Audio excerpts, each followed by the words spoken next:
Hello everyone. All right, we're gonna dive right in today. As we talked about in last week's video, the practice map, which is what we're talking about, is built on the 4 stages of competence plus sublimity. All right, we're gonna do a short history lesson here.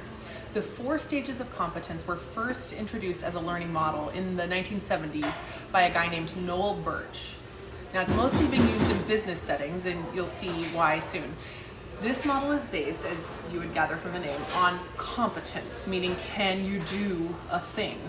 So for anything that has practical applications, it's being used. Management training, medical resident training, that kind of thing.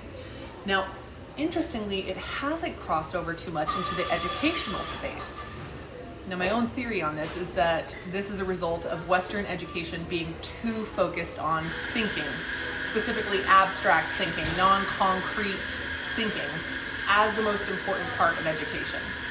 Now, sometimes when I'm with educators, I'll ask them, tell me instantly, don't think, what is the first thing you think when I say the words practical competence learning? Now, most people don't speak instantly because those words don't often go together in educational circles. But once I do get an answer, it tends to be, that's learning the trades. And in a lot of ways, that makes sense. The word competence has a lot to do with what you can do. And often doing implies doing things with your hands or your body. But music teacher, you teach students how to do things with their bodies and their hands. If you don't get specific training on how to help your students learn not just how to think about music, but how to do music and do it well, you're working with one hand tied behind your back. So a little aside here, this is why music teachers, they should have separate and specific training in professional development. The 4 stages of competence begin with unconscious incompetence. Okay, those 2 words, unconscious, so unthinking, unknowing. Incompetence, unable to do. So unconscious incompetence is not knowing what you're not able to do. Okay, this is a stage that every person goes through when they try to learn something new. So my daughter's been taking Japanese for 3 years now in high school. She will often speak to me in long sentences in Japanese. Now, I am completely unconsciously incompetent about Japanese. I don't know what she's saying. I don't know how she's saying it. I wouldn't know what the grammar is. I can't even tell which syllables group together to make which words. That is unconscious incompetence. Okay, now the important things to know about unconscious incompetence are, there is no skipping this step. So you and your students need to be really comfortable with this stage. Second thing is, this stage isn't usually very comfortable. The 2 main emotions that people feel when they don't know what they don't know is either they're excited to learn or do something new, or fear.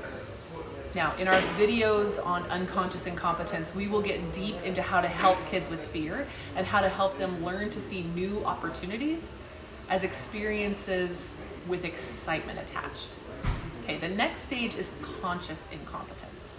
Conscious incompetence. So still not being able to do, but now you know what it is that you can't do. Okay, now sometimes my sweet girl shows me some of her Japanese homework and tries to clue me in. She'll show me some of the characters and explain what the different shapes mean, and I'll start not to understand. I'm not close yet to a place of understanding, but I'm starting to be aware of what pieces I don't know.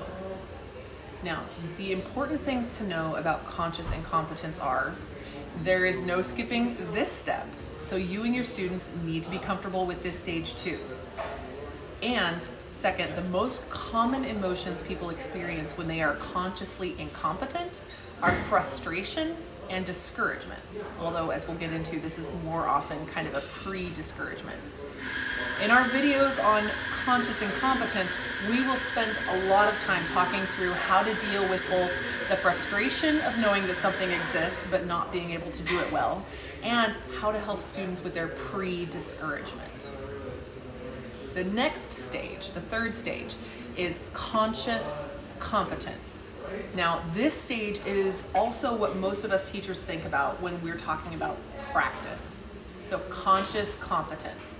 I can do a thing, but I have to be consciously thinking about it the whole time I'm doing it. Most of the time in practice is spent in this stage. If you look at our practice map again, you'll see that this stage takes the longest of all the stages. Students have to learn how not only to make peace with this stage, but actually learn how to have fun and thrive in this stage. Okay, the important things to know about conscious competence are, there's no skipping this step if you want to get better. So you and your students need to be comfortable with this stage too. Most students who quit, they quit because of this stage or in the middle of this stage. Now, the most common emotions experienced during conscious competence all have to do with boredom. So in the videos that we do on this stage, we will get into many ways that you can be bored and how to help your students with all of them. So the last of the 4 stages, because remember it's 4 stages plus 1, is unconscious competence. And boy, this is a fantastic stage to be in. So unconscious competence, I can do something so well, so competently, I don't have to think about it. I can be unconscious while I do it. This stage is so sweet. It's when you're so familiar with the technique that you can do it without having to think about it. So in the language that we use in the I Am music group during training, it's sunk all the way down into the feeling and sensing midbrain, and it doesn't rely on the thinking forebrain anymore. Doesn't need it.